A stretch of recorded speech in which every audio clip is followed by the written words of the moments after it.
Ready.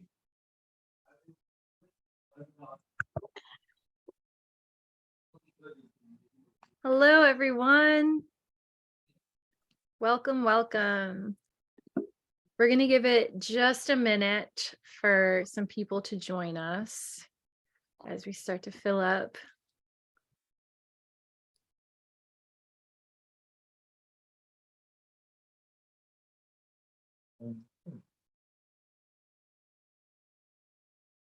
Cool.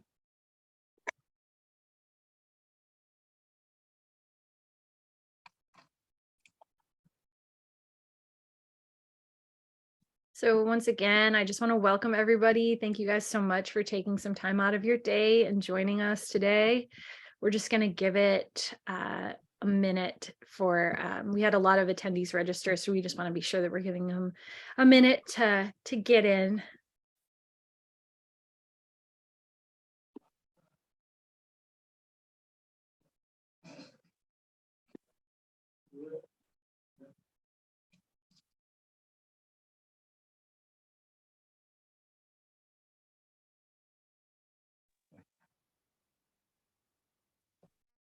And for those of you that are joining us, obviously some of you guys are already taking use of the chat feature. So thank you guys. Go ahead and use that. And then there's also going to be a Q&A section as well that you guys are going to be able to answer some questions.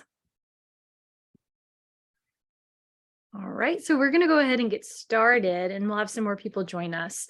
But I just wanted to take a moment to thank again all of you for joining us today. And we really want to thank Pernod Ricard for helping put on this webinar. All of our CAP sponsors make this program possible. So we just want to thank Pernod Ricard and we want to thank all of you. And I'm going to get started by actually talking about something really exciting, which is Bar Smarts. Some of you may have gone through the Bar Smarts programs before, but there's really exciting new developments with Bar Smarts. So this program has been completely revamped to be easier to use, also more effective at onboarding new team members. So if you already have an account, you've got free access already to the new program, which is super exciting.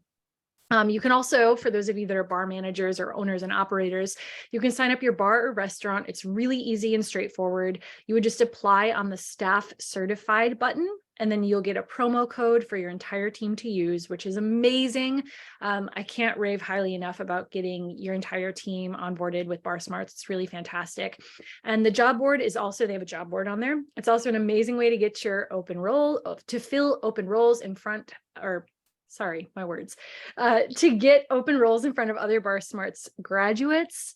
And obviously, if you have been a member of Bar Smarts or you've taken it before, you know that this is a one-stop shop for getting bartenders, servers, and other support team members on the same level for basic education. So our friend here, Alex, is going to share some stuff in the chat, which she probably already has. There it is, more info on Bar Smarts. You guys can go ahead and see it in the chat. Yeah, it's amazing. Take advantage of it. What a wonderful opportunity. So thank you again, everybody, for joining. We're going to take a moment to introduce ourselves. So my name is Kaleena Goldsworthy, and I am the COO of a company called Proof Incubator located here in Chattanooga, Tennessee, where we focus on food and beverage and consumer packaged goods resources and programs. I also own a bitters company, Tennessee's first legal alcohol-based bitters company called The Bitter Bottle. And I also own an educational and consulting firm called Goldcraft, again, based here in Chattanooga. Oh, I see some Chattanooga represent in the chat. Hey, hey. And I have been a member of the Tales of the Cocktail Apprentice team. I started in 2016 as a Red Coat. And I would love to take a minute to just go ahead and introduce the other panelists that are speaking today. So Tammy, if you want to go ahead and introduce yourself, kind of like who you are, where you're from, what you do. Yeah, so I'm Tammy Bouma. I am currently the bar manager at Happy Accidents in Albuquerque, New Mexico. I just moved here a couple months ago from Baltimore, Maryland, so a lot of my life up till now was on the East Coast. I did Tales of the Cocktail this most recent year as a Red Coat. This is my first time doing it. Yeah, it was awesome. Thank you, Tammy. And then Glenn, if you want to go ahead and introduce yourself. Glenn is pulling He's up real late where he's from. It's close, but it's not too bad. Okay. So yeah, hi everyone. Thank you for joining. My name's Glenn. Right now I live in Dubai. I'm the bar manager of Rocker Dubai, which is a Japanese izakaya cocktail bar in Dubai. I've been here for 3 years. I'm from the UK, I'm from England. This year, 2022, was my first tails as a red coat. And then previously I've worked in the UK, I've worked in London, I've lived in Japan and worked in Japan. I've lived in Central America, kind of traveled around all over. But yeah, right now I live in Dubai and manage a cocktail bar here. So yeah, it's a pleasure to join you all. Thank you, Glenn. So this is one of the things that I really love about the Cocktail Apprentice program, and I was so excited to get to talk with all of you today about it. It brings together so many different people from all corners of the globe and all different levels of experience. It's a really incredible, exciting program. So we're going to talk a little bit about the Cocktail Apprentice program and also the position of the Red Coat today. And so kind of getting started, we're going to touch on what the Cocktail Apprentice program mission statement is. And the Tales of the Cocktail Apprentice program's mission is to provide an environment in which bartenders have the opportunity to develop logistics, leadership, and event management skills, which in turn fosters professionalism and develops future leaders. And I can say, and I'm sure Glenn and Tammy would be able to kind of back me up on this, Tales of the Cocktail is an incredibly unique event. There's really nothing quite like Tales of the Cocktail. It is fast-paced. It's a lot of hard work. It's really exciting, but it's very, it puts you out of your comfort zone, and it really pushes your boundaries for both, I guess, how many hours you are actually working from when you wake up until when you go to sleep, from managing really full operations of a bar and a restaurant in a completely new kitchen and space, and a lot of those other things. So let me see. Oh, yep. And Alex is putting in there, if you have any questions throughout the discussion, go ahead and use that Q&A section. We'd love to get your questions answered as well on here. So our core values at the Cocktail Apprentice team are professionalism, which means we really are aiming to help create industry role models and offer mentorship and leadership through this. Obviously, education. So we have a lot of CAP seminars, things like this, but also we take you really behind the scenes on the entire event. So that includes batching. A lot of you, I'm sure, probably use batching at your home bars right now, but we kind of take batching to the next level in terms of, the size of the glassware that you're using. And when you factor in dilution into those spirits, how much do you actually need to make if you're factoring these things in? It's going to be less than what you would do if you just did a normal batch multiplier, things like that. A lot of the team logistics and the teamwork behind the scenes as well. We hear time and time again, just in our industry, that a lot of times, sometimes you might go to sleep a bartender and then wake up and you've been promoted to a bar manager without any sort of formal training or education behind that. And so the Cocktail Apprentice team really aims to help you understand the weight of these responsibilities by also bouncing ideas and learning from your peers, which is really what this is all about. And that takes us to our third core value, which is community. So having an alumni network truly around the world is life-changing, inspiring, exciting. When the pandemic first hit, I remembered reaching out to my network, which was predominantly in the CAP program, hearing how things were happening in Shanghai, hearing how things were happening in Austin, Texas, hearing how things were happening in Dubai, in the UK. It's an incredible community that you have, especially to learn innovation, helping kind of take trends to the next level. And then lastly, hospitality. So that's what we're in the business of here, hospitality, treating everyone as a guest, whether it be your peers, your guests, your bosses, whatever it may be. So the Cocktail Apprentices, what we do here is we are going to prep and batch every single cocktail in every seminar, and also many of the events at Tales of the Cocktail. So we take all of the recipes that are submitted by presenters and we turn them into cocktail batches that will then be served to hundreds of guests. And they get these delicious little samples of the exact cocktail that they're working with. So this oftentimes is going to include a lot of new products that are coming to the market, super rare spirits, whatever it is, a lot of new introductions of things at Tales of the Cocktail. So we want to be sure that we're doing them justice to the creator of the cocktail, but also to the brands and the spirits. So we work really closely with the Tales of the Cocktail staff to determine product needs. We create these batch recipes and then also create an entire schedule to ensure that every single Tale seminar is going to run flawlessly. In addition to all of that, we also ensure that there is time to develop other skills that are going to be essential to modern bar professionals, including personal and professional growth, mentorship abilities, leadership acumen, and other facets of bar life. So I just want to see, do we have any questions so far? I had a couple Q&As. Okay. I see one question about applications, and we're actually going to go ahead and get to that here in just a second. I just wanted to check in. All right, so let's talk a little bit about where it all started. The Cocktail Apprentice program started in 2008. At that time, there were no recipe cards. Each cocktail was hand calculated every morning. There was no juicing team. Everything was hand juiced by elbow juicers or by hand, which is wild. And at the time, there were 25 apprentices, and they were preparing to create 230 cocktails. So this past year in 2022, we actually had automated recipe cards, which is exciting, really cool, and also developed by cocktail apprentices as well.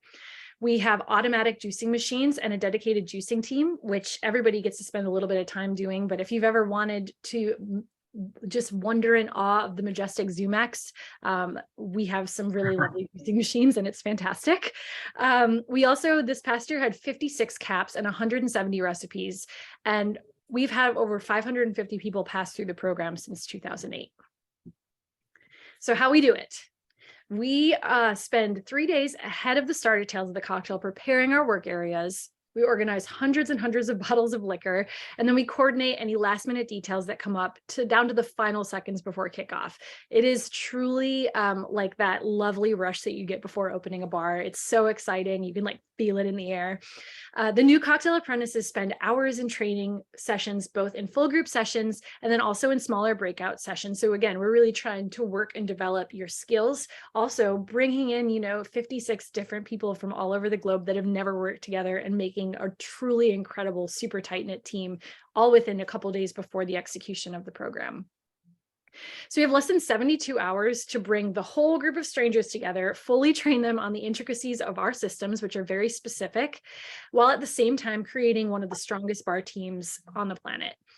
We go through every recipe, every single prep item, all of our systems, and then thoroughly train everybody on setting up tastings, demos for hundreds of people with barely an hour between seminars. This includes breaking down and setting up before every single seminar. Each cocktail apprentice is part of a smaller squad, and that is part of a bigger group, which we call a platoon. And that makes up the full team of the Cocktail Apprentice program. We develop prep lists, prep schedules, almost down to the minute. And our work schedule is long, super tight, but we spend so much time looking at the tasks ahead that we always have enough hands on deck when we're actually executing things, which is really exciting. So to offer a little bit more context in this, as Tammy and Glenn had both mentioned, they were part of our 2022 Red Coat team. And this past year, I was a Black Coat. So Tammy was actually in my platoon. So the way that it works, if you're unfamiliar, is we have Red Coats, which are our first years. We have our Gray Coats, which are going to be our returning year. All of our Red Coats, anybody who's been a Red Coat can apply and become a Gray Coat. Gray Coats are going to oversee the Red Coats. And then we have a Black Coat that oversees the Gray Coats and the Red Coats. And then we have our White Coats at the top. So we are about to, I think, do a little poll here. I'm looking at some of these. What's the question? Ooh, I see. Yeah, let's take some questions. So first, Ferris had asked, do you get paired with mentors or people farther along in the program as a first year? And I think that that's a really fantastic question. And also shout out to Ferris for being my Chattanooga rep, one of my Chattanooga reps. I'm so happy to see on this call. So we don't actually pair you with mentors or people in the program unless that's something that you're interested in. We absolutely can. But the way that the mentorship works, which is what's really exciting. And then Tammy and Glenn, if you guys want to add on this, to me, it's actually the exciting part is you get the mentorship from peers. So it's realizing, somebody like, I reside in Chattanooga, but somebody from Tammy who's moving from Baltimore to New Mexico, like a decent sized market, then to New Mexico, which is a smaller size market, but also working at a huge fast-paced bar.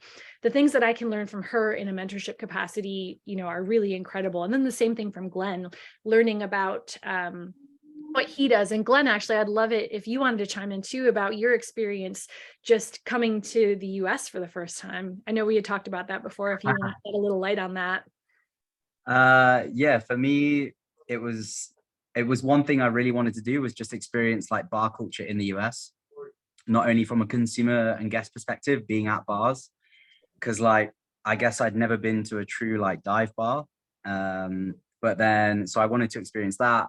And then I also wanted to just like integrate with US bartenders to understand like what you guys think about, how you talk about drinks, like what your guests like to enjoy, how you learn about drinks, how you were taught about drinks. Because like European bar culture and drinks, I know about European cocktails, I know about.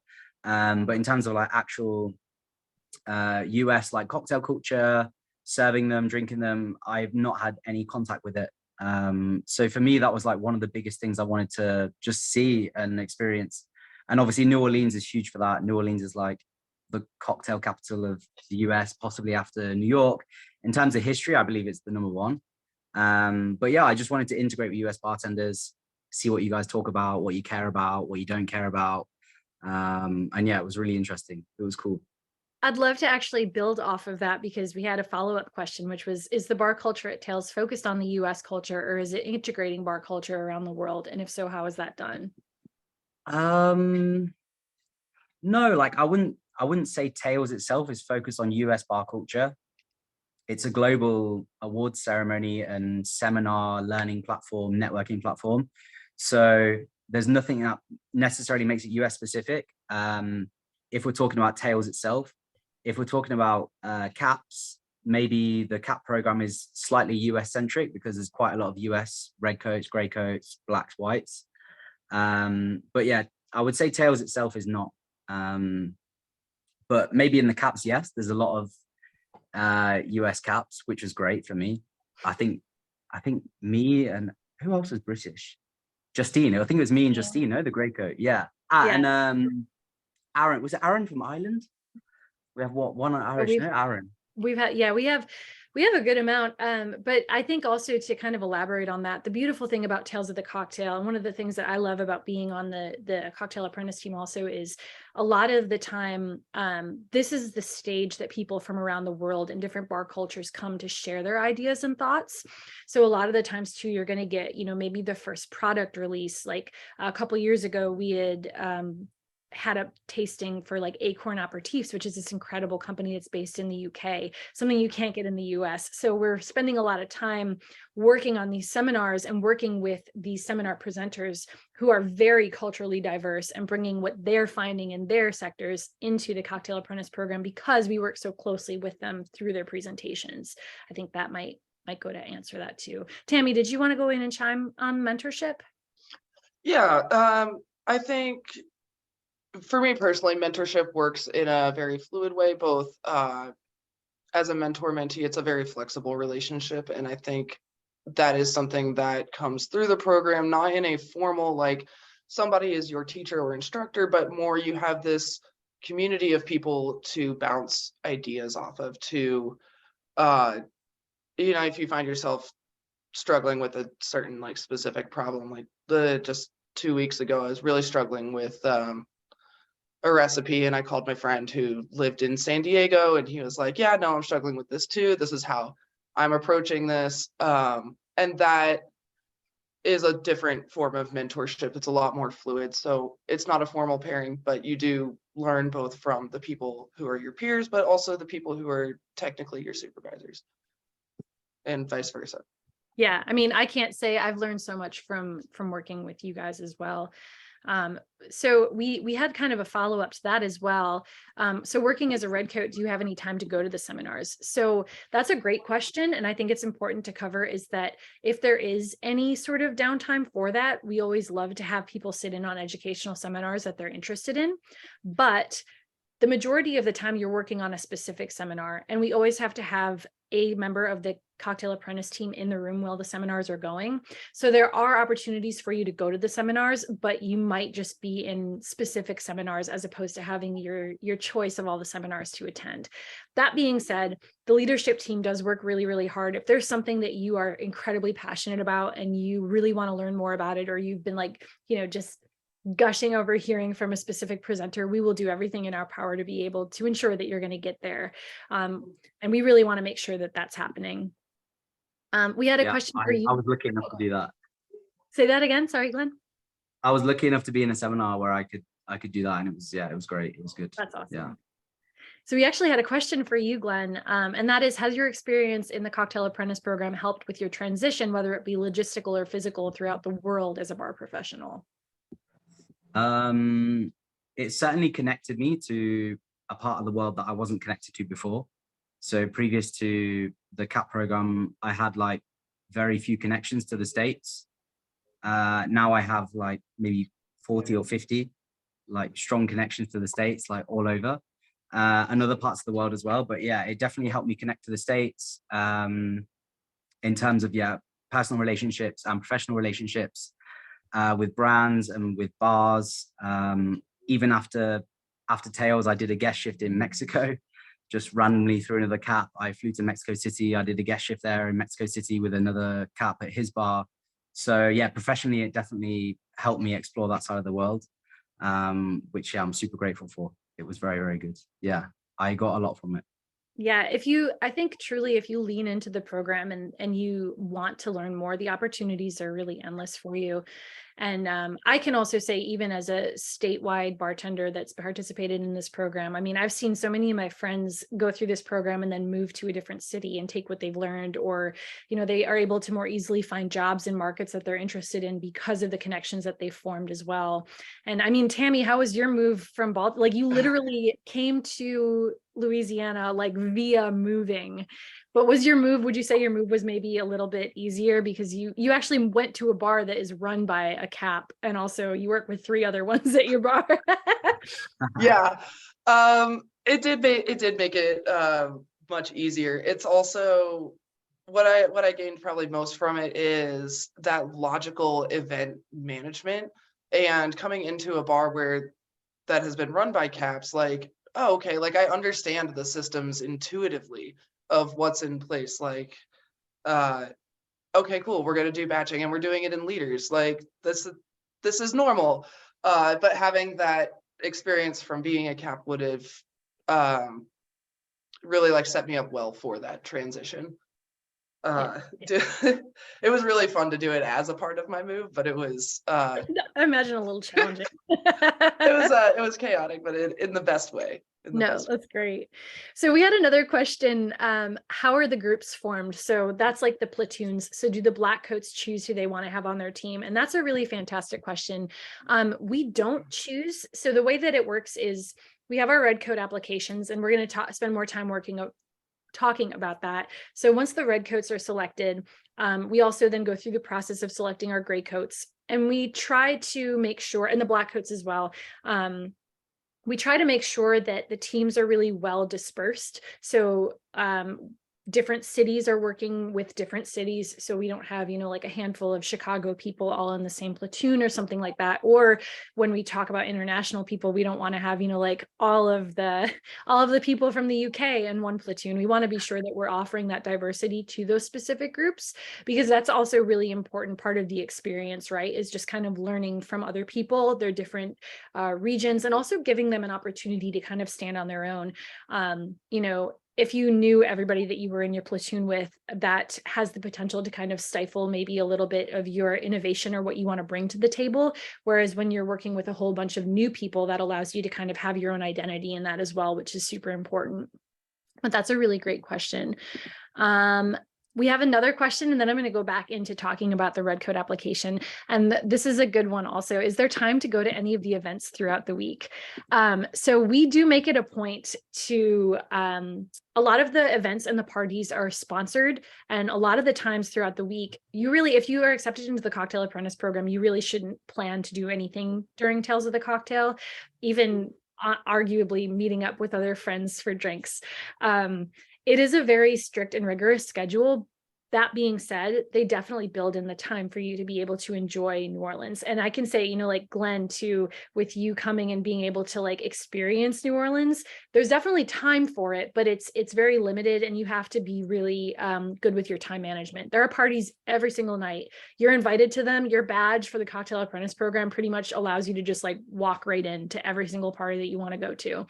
But you also have to be up and ready to work again at 6 or 7 a.m. So The ball's in your Yeah. court, how you want to handle that. There are some really great ralliers, and then there are people like me who is like, I'm gonna be in bed by 10. Let's do this. Yeah, But I don't know. I Do you agree. guys want to share on that? Tammy, go ahead. You go. Yeah. It was really fun because like I had just left Baltimore, and I had so many friends from the Baltimore and DC area around Tails, but I didn't actually get much time to hang out with them. It was a lot more like high-fiving in the hallway, and your free time is in the night at those evenings. But yeah, I mean, I was definitely headed back to the hotel by midnight, usually at the latest, because I really like coffee. And waking up at 6:30 in the morning to go find good coffee before going into breakfast and going into the whole day. Like there's not much time if you, I don't know. I try to be responsible. I like sleep too. So I love sleep, but there's also when we're finished, we definitely have some good times once we've closed out, because we do have some time together as well, which is really great. So I'm going to go ahead, and then we do have some more questions, but I want to get through a little bit of this content before we continue to go to the questions. So keep the questions coming. But there are a few things that we wanted to cover in this session. Obviously, we wanted to talk about what we look for during the application process, when you can apply, when you'll be notified about acceptance, the responsibilities of the Red Coat apprentices, and then what you can look forward to as a Red Coat. So let's go ahead and get started by addressing Red Coat application process. So the application period is going to start on January 4th and run through January 5th. It's going to close. Oh, I see. I think that might be changing. Wait, maybe not. Okay, I think we're good. January 4th through January 5th, that's going to close at midnight Eastern Standard Time. The Red Coats are going to be notified in mid-March, and then the 2023 CAP class will be announced publicly on May 8th. So this is a really big thing that we want to stress to you guys, is the application process. Take your time with it. We're not paying attention to who gets their application in first. We are not looking to see who was the first person to submit. We're not looking to see who the last person was to submit. We just want the applications to be done completely and done well. So I would love to spend a little bit of time. Glenn, if you want to tell me a little bit about your approach to your application, and then maybe this would also be a great time for you to discuss your application and acceptance. So this is, a stigma that we definitely want to shoot down, but Glenn has applied to the program and has not gotten accepted until 2022. So you want to talk a little bit about that? Yeah, so I first heard about the program in maybe 2016, 2017, through a previous Red Coat who was a friend of mine in the UK, and I followed Tails, and I'd seen what it was about. And then, yeah, I seen the process, read about it. In terms of how I approach the process, the best advice is to take down the questions, because there's some like essay format questions that are quite integral to how you get filtered or selected, or what you're kind of judged on to a certain extent. So I wrote these down in a note in my phone. This is what I did personally. Some people have it on paper or a notebook. Whatever's best for you. And then, because you have a month, right, to go over these questions, you have basically 4 weeks to answer these questions. So you have a long time. So I had the notes in my phone, and I took time to think about the questions, and the advice I was given was take the time, think about the questions, answer them in the right way, answer them truthfully, and in the best way you can. I think I applied for the CAP program maybe 3 or 4 years. And I got rejected. Well, not rejected. Let's not say rejected, but I didn't get accepted for 3 or 4 years. And then it wasn't until this year that I got accepted. But I think at the end of the day, you need to understand there's a lot of people who apply, maybe 500, 600, 700 applicants. I don't know how many, a lot, right? Yeah, it's a lot. Yeah, at least 500, I would say, up to 600, 700. And there's only 30 or 40 Red Coats, so it's only about a 10% ratio, 10 to 15% who are going to be accepted anyway.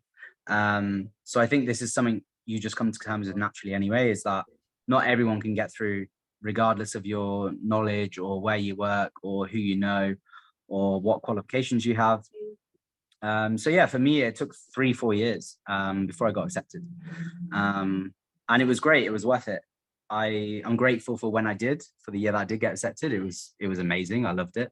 And the years that I didn't, it's okay. You roll with it. It didn't necessarily hinder my career. I just see it as like a power up, the year that you do get through, and it makes it worth it. Thank But you. it's There's also actually, like, sorry, go okay. ahead. Well, I just said there's a follow-up to that actually, and someone wanted to know, what would you say was different about your application responses in previous years versus the one that you submitted this past year? I mean, in terms of previous experience, nothing. My future goals maybe changed slightly because my career direction changed a bit in terms of my region. Obviously, my region changed as well. I moved from the UK and London to the Middle East, but my future goals didn't change so much. It was more just like who I was as a person. Had changed slightly in terms of what I wanted.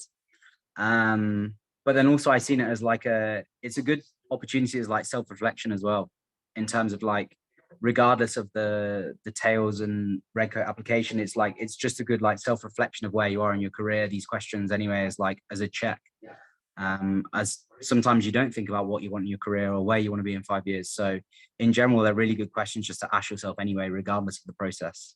No, I love that. And I think that you bring up a really good point too, that this application process we want to get to know who you are, right? I'm sure you guys can probably imagine, everybody that's on this call and everybody who will be watching this later, if every single person, was just listing off their resume of incredible skills, because everybody is so wildly talented. That doesn't really get to tell us who you are as a person. You want to get your CSS, you want to take all these WSET courses, you want to do bar 5-day, you want to do all these things. And it's like, welcome, like you're in your community. We all are doing these things, but like, who are you? What makes you different? What do you want to get out of this program? And that's one of the things that I really love about the Cocktail Apprentice program, is that it kind of like cuts through a lot of that and gets to the heart of people who care about the hospitality industry, who want to further their education, and who want to take this mentorship level experience and compassion back to their cities. Because somehow, some magical way, we always end up with a really incredible group of people who then go back and feel newly inspired to bring hospitality back to their communities. And I think that's really important to remember when you're filling out this application process, is we really don't want to see, like your resume in essay form. We want to get to know you, and we want to get to know like the real you and why this matters to you. So Tammy, did you want to talk a little bit about your application approach? Yeah, much like Glenn, I took all the questions down. I actually I am almost always carrying a notebook with me. So, I left myself some space, and whether if I was having a slow shift or a good conversation with the guest and like something popped in, well, great, I'd write that down, set up a bunch of bullet points. I put all my stuff in a Google Doc and wrote my essays over like the course of probably 2 weeks. And then I sent it to friends, right? And not just industry friends. I sent it to people who have no connection to the industry or know what the CAP program is at all. And I was like, hey, like, is this answering the question? Is this representing me and myself?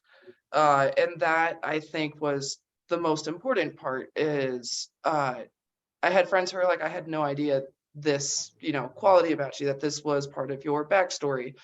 And so one that really catalyzed a lot of my friendships, but also gave me a diverse perspective. I think I went through my essays with 3 or 4 people, one of which was a human who had done the Red Coat program previously, who I found out about it from. And she really helped me out and made sure hey, make sure you're relating your essay to the values. Like, are you actually answering the question about community, or are you just talking about yourself? Right. And I think that really helped set my essays apart, is making sure the entire question is answered. Like, they're so open-ended and there's so much to them, and concentrating on what's important and what's true to you and representing yourself. No, I love that. Thank you, Tammy. Yeah. So we had another question too that kind of bodes really well with all this. It says, I imagine there's a fairly wide range of experiences for people starting as Redcoats. And they're wondering if this is taken into account for platoon makeup, as well as, like mixing people from high volume bars with people from cutting edge technique bars and things like that. And I think that's a really great question. To be honest, we do factor in, again, like where you're from.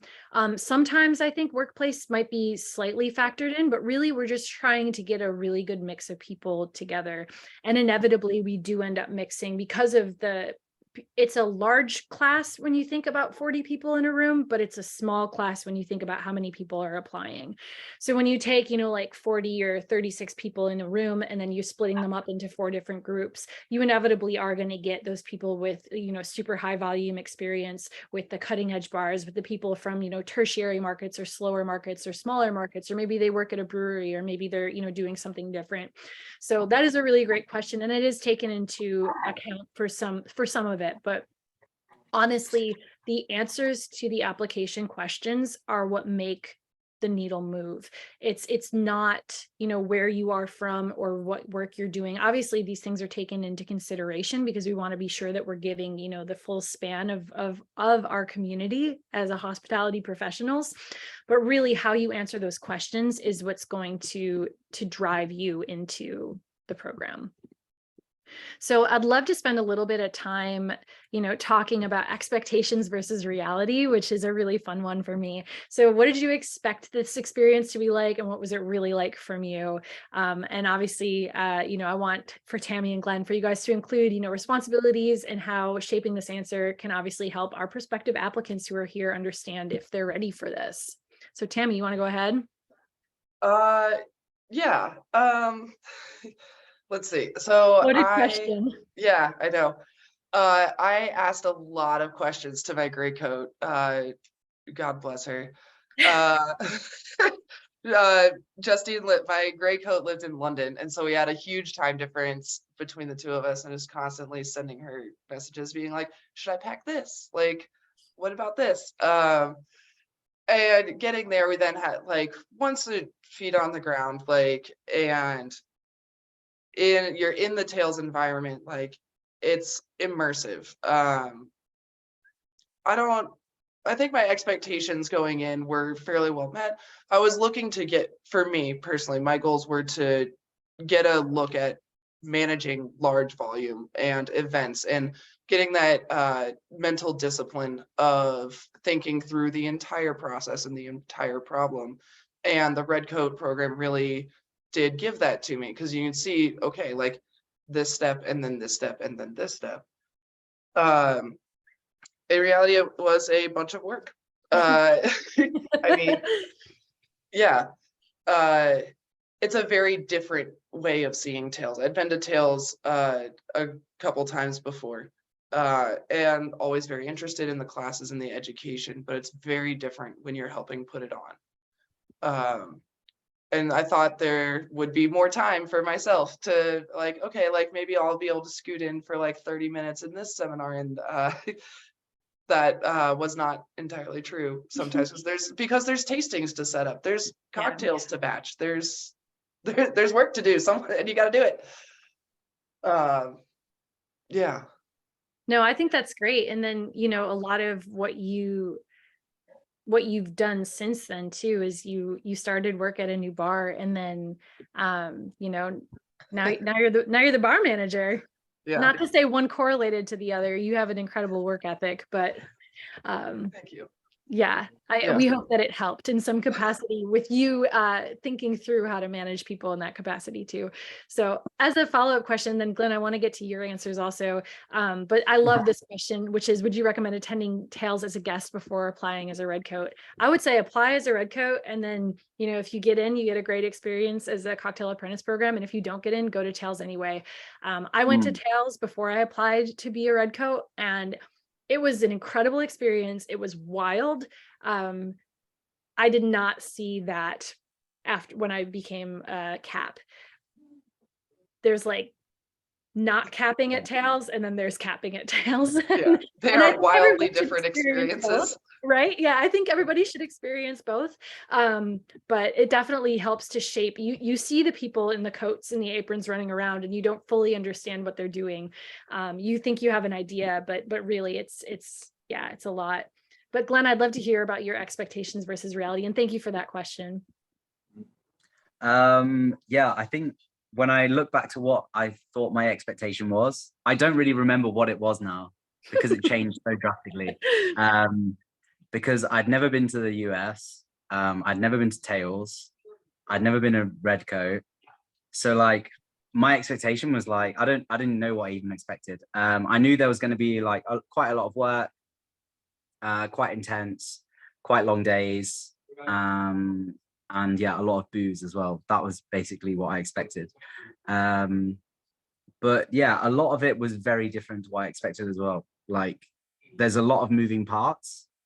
So a lot of things that maybe you expect to be really seamless were maybe not at times because there's just so many people and moving parts and seminars and talks and rooms. And also we're in this huge hotel working with the hotel, all of their staff.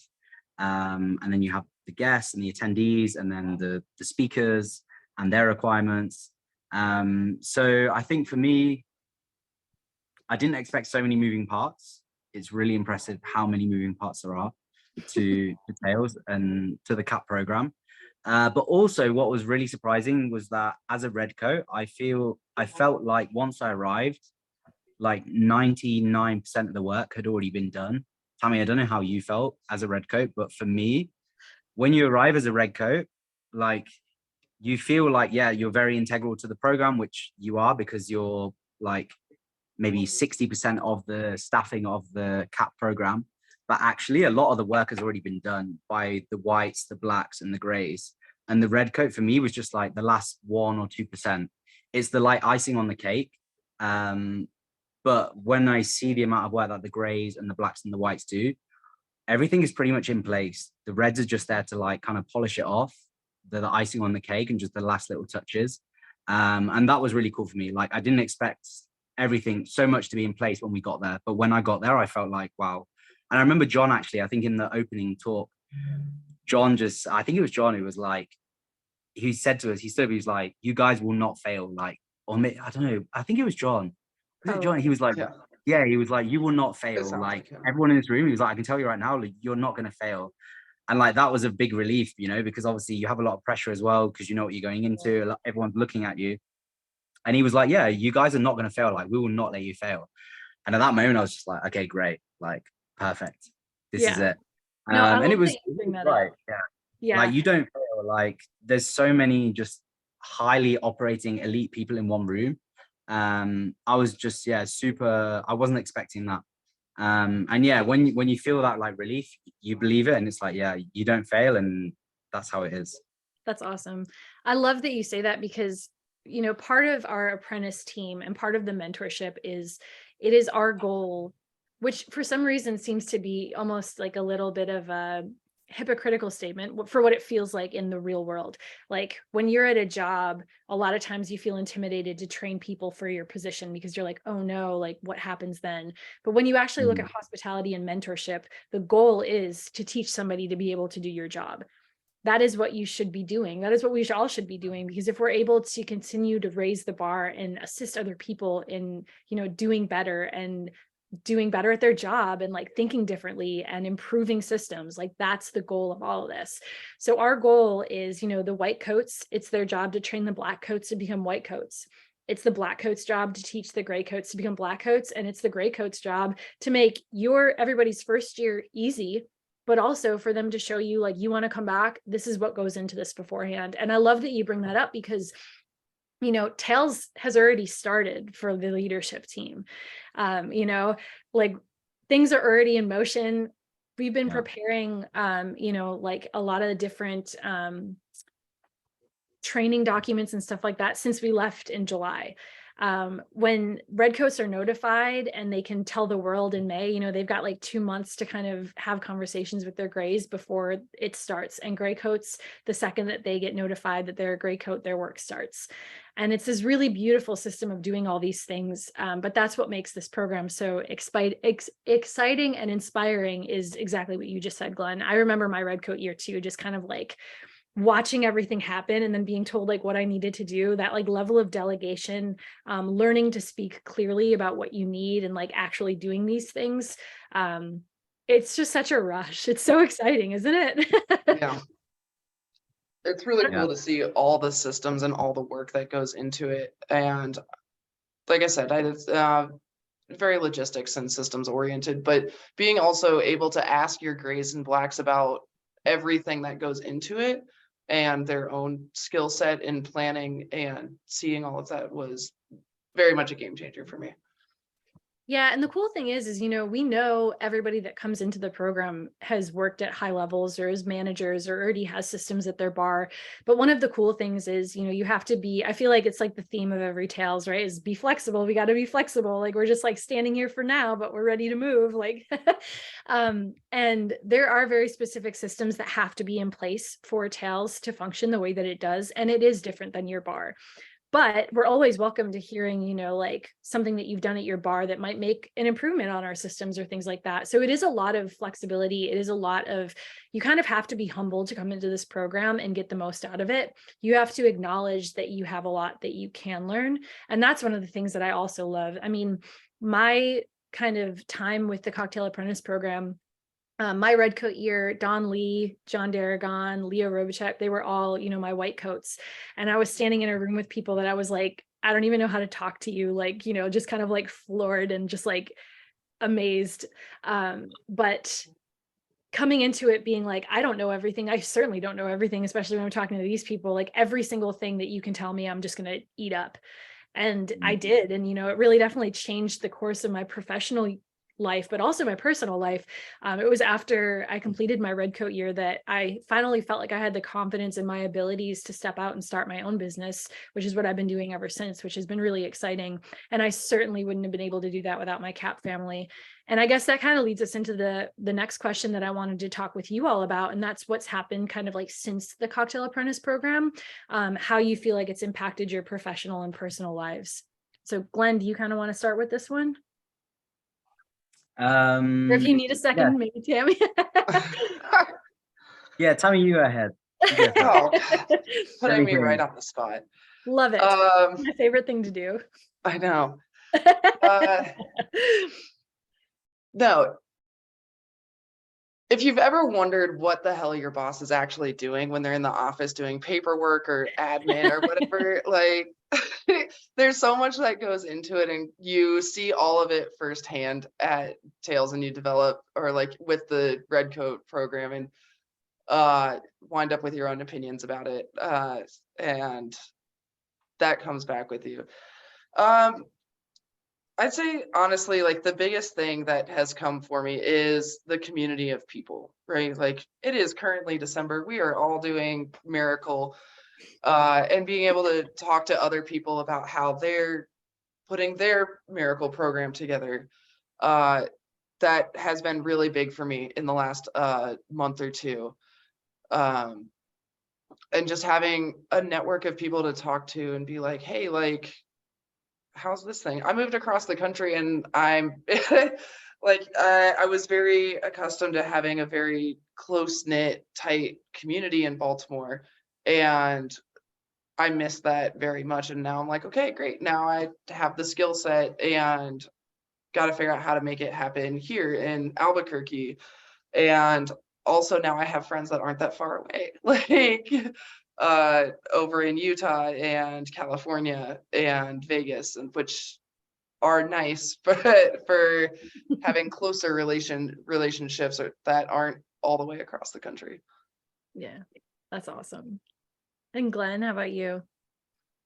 Yeah, one of the biggest things was the networking, like same as Tammy was saying, for me, especially again with the US bar community and like the cocktail culture there. Like I met so many people that I never would have met before. So it was great to like integrate and see the culture there. Also, it was good to bring like awareness of not just Tails, but like the CAP program to the Middle East. Like from me doing it, a lot of people in Dubai then asked me about it. There was a few people who knew about the CAP program in Dubai, but through me doing it, like a lot more people took interest and seen me doing it and then asked about what it is and how they can get involved. So it kind of raised awareness of it in the Middle East as well.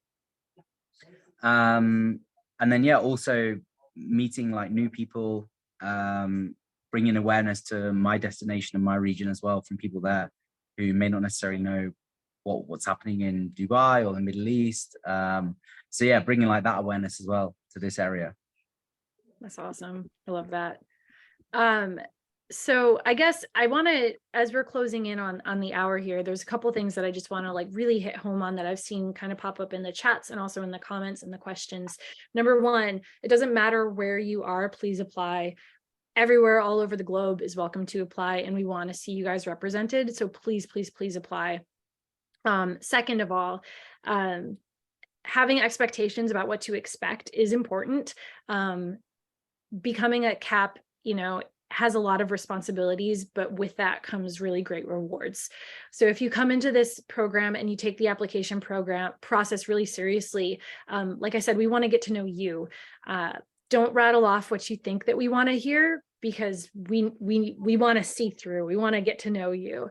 I can definitely, say that having read people's applications in the past and going through that process, the people that stand out are not always the people that are talking about, their biggest accomplishments in the bar industry. It's really showing the passion about why they're doing what they're doing. And that's really important. Keep an eye on that deadline. Just make sure that you hit it. No rush. Got a whole month, as Glenn said. Do the notebook route or do the notes route, like Glenn was saying, the notebook, like Tammy said. I always kind of did a Google Doc.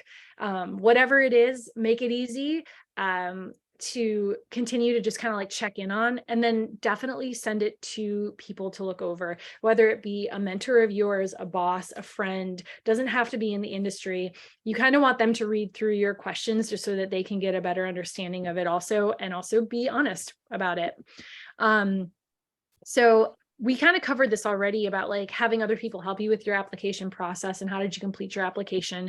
So I don't think that we necessarily have more to cover on that, but I wanted to leave a little bit of time at the end after we kind of talk through what it looks like, what the program's like, experiences, expectations, realities, and just kind of open it up to the end for additional questions. So the Q&A has been quiet for a minute. But now that we've kind of all said our little piece, if there's other things that you guys want to ask, otherwise I can continue to ask these people more questions. It's very easy. What do we want to know? What are they asking? I'm gonna go through the chat again. Yes, never stop applying. Yes. Again, January 4th, so it's coming up right after the holidays. Oh, here it is. Ooh, what was your favorite cocktail this year? Did you guys have a favorite cocktail that you made this year? We always have like some real funky ones. I'm trying to remember what the weird one that we had, that our platoon had this year. We had the ones that were served in the really tiny teacups. What, in a seminar? Yeah, the STEM teacups that showed up at the last minute. Oh, yeah. My favorite, I think overall, was an Instagram, it was like an Instagram seminar. And so we have these really small Tales of the Cocktail acrylic cups. And it was a cocktail with edible glitter over the top of it. And then these teeny tiny coquitos, like little teeny tiny coconuts split in half, like resting on something else. Oh, we had the Monaco. There's a million. We had like the sparkle. What was it? The buzz dust. Oh, the douchey button. The electric dust. The electric dust, yeah. That was Yeah. all over half of the glass, and it was a layered drink in a teeny tiny. Ooh, Oh I don't my know. God. Yeah. I went from never having seen that product to working with it Covered in every it. day. Yep. Oh, I come home covered in blue glitter every day. Yep. But Glenn, did you have a favorite maybe from your platoon this year? A favorite drink in a seminar? Yeah, or maybe just a memorable one. I think Probably we did a seminar on Scotch with Tim, the global for Johnny Walker. Ooh. I can't remember his surname, but yeah, and we opened like a 1970s bottle of Johnny Walker Black, which was quite cool, like pouring samples of that. Like a 50-year-old bottle of, well, it was a 12-year-old whiskey, but it was a 50-year-old bottle. Oh my gosh. Yeah, like pouring out like 90 samples of that was quite cool. And then drinking a bit of it was nice. That to me That is was one of the amazing. coolest things, the tastings that we get to be a part of. A lot Yeah. of these like super old rare spirits that you even just getting to see the bottle, like being in the Mhm. presence of it is really cool.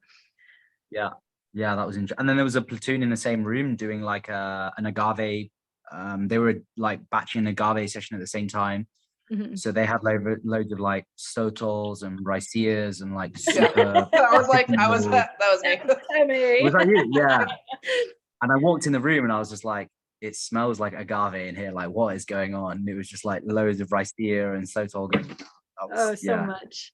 It's really fun. And honestly, like that level of logistics and learning how to put out, like what you're saying, Glenn, like a tasting of, like for 150 people or 200 people, and you only have an hour and you have to drop, like 10 spirits at each seat. Like it's really, really cool. So that's a great question. I think everybody probably has like a memorable experience and then like maybe a favorite cocktail, because we have to try them. We want to be sure that they're good and that what we're serving to people are incredible, but it's also thinking about who you're serving them to, because most of the time you're batching them in a very large format and then presenting them to the people who've created the drinks. So you want to be sure that you're doing them justice as well. It's a heavy weight, but really fun.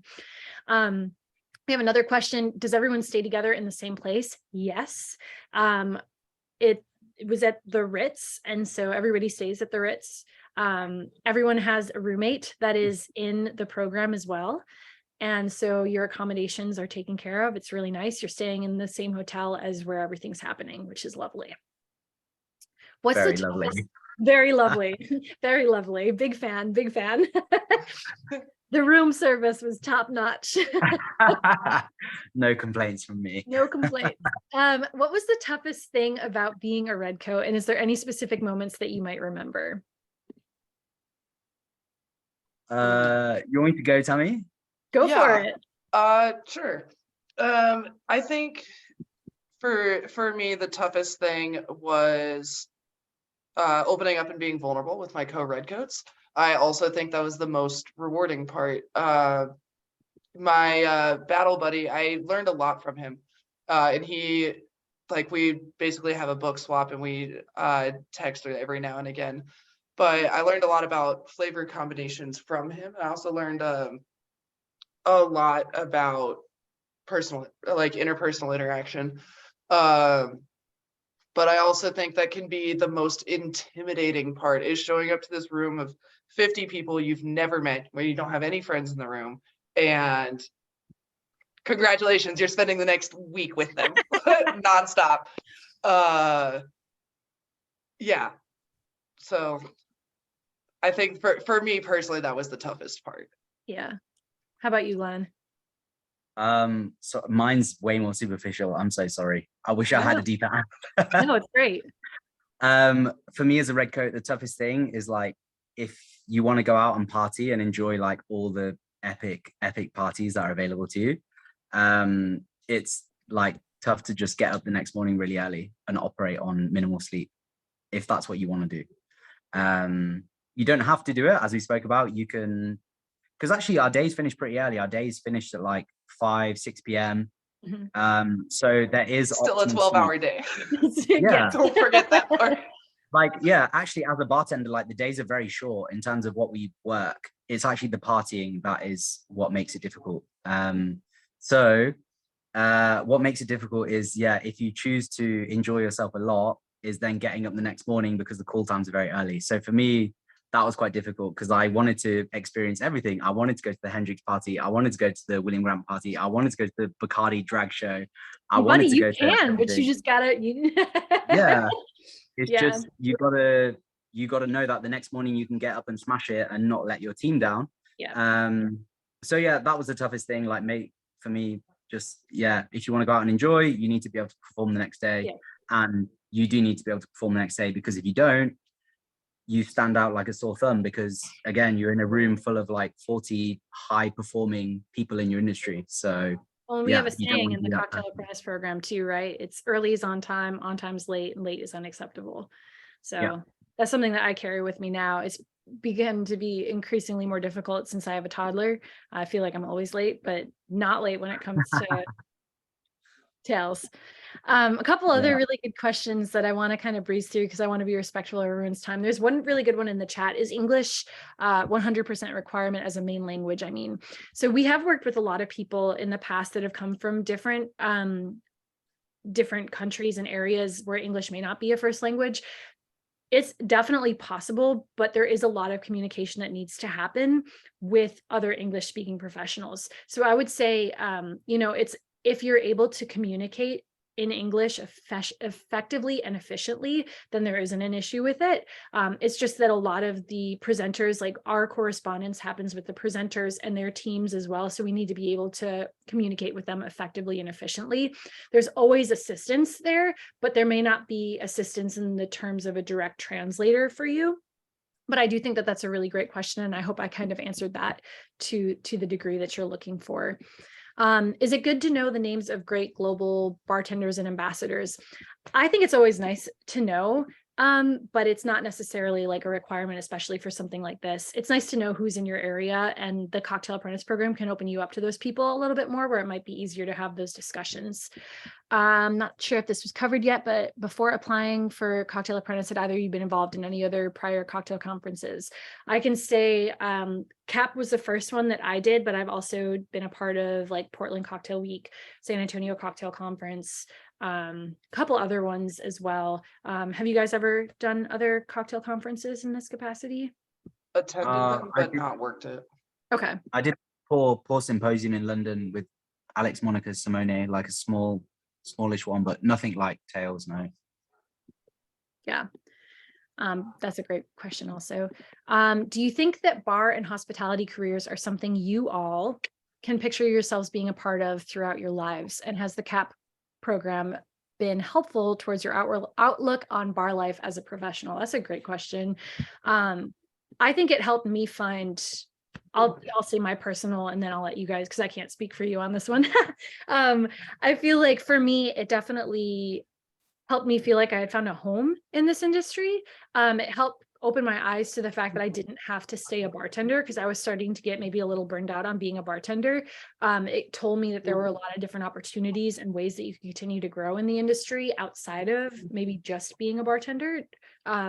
So for me, I feel like this is my industry for life, and I feel like the people that I continue to meet are my people for life.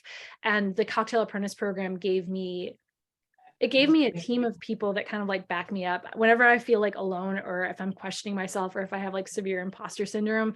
I still kind of like reach out to my core, they're like my best friends are the people that I've gone through this program with, and they're the people that kind of like set me on the right path.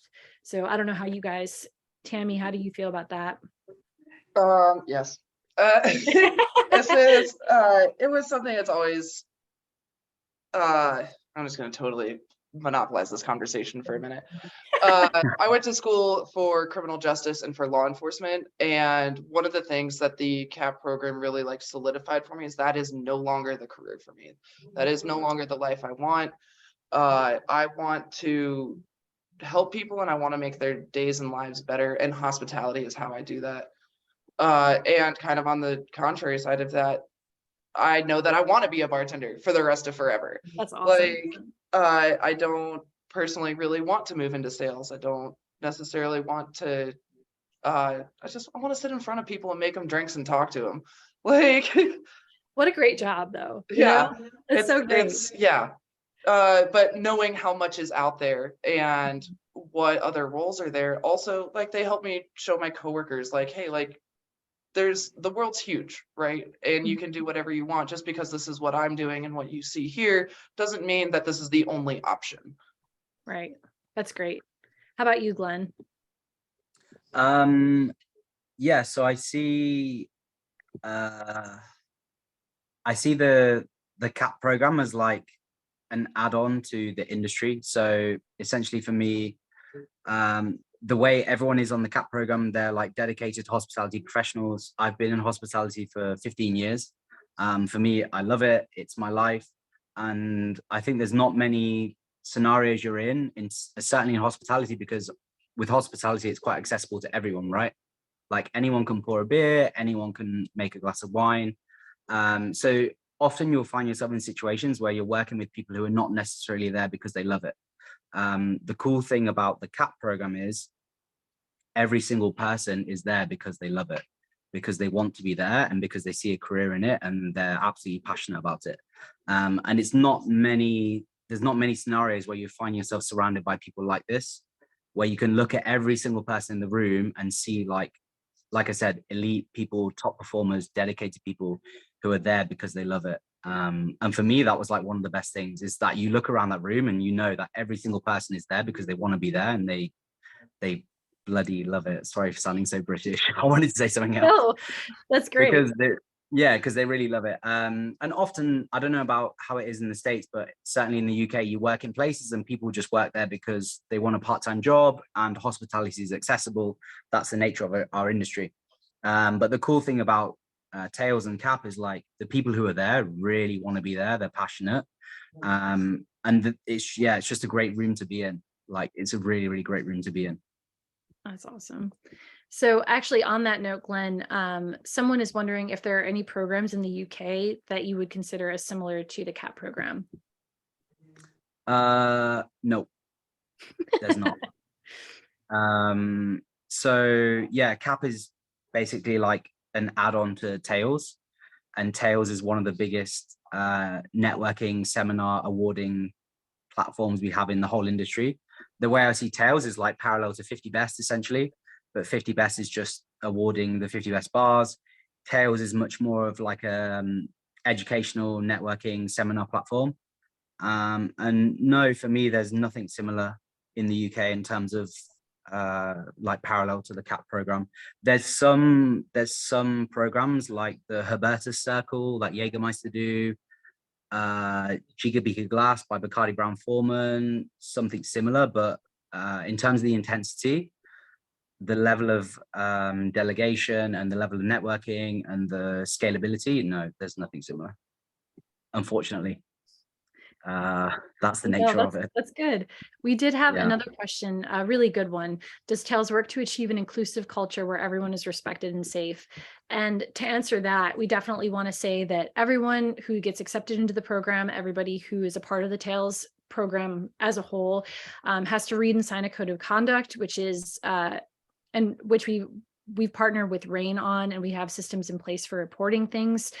Creating a safe and inclusive culture is really, really important for us. Obviously, there's a lot of things happening in our industry, and we are working hard to continue to be, a mentor network and a place where people can grow and feel safe within that. So I love that that question was brought up. I think it's very, very important. And it's definitely on the forefront of everyone in leadership's minds in terms of that, is we want to be able to create a place that's safe for everybody to grow, learn, and better themselves. I love this. I love the chats too.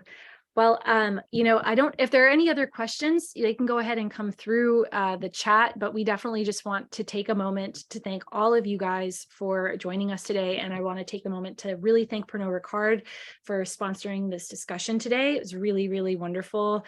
I hope to see all of you guys applying once those applications go live. And if you have any other questions, I'll hang out for a little bit before we close out. But thank you all so much. We really appreciate your time today and can't wait to see you guys apply. Hope to see you guys all in New Orleans. Yeah, thank you so much. Thank you. It's got me excited again. I know, right?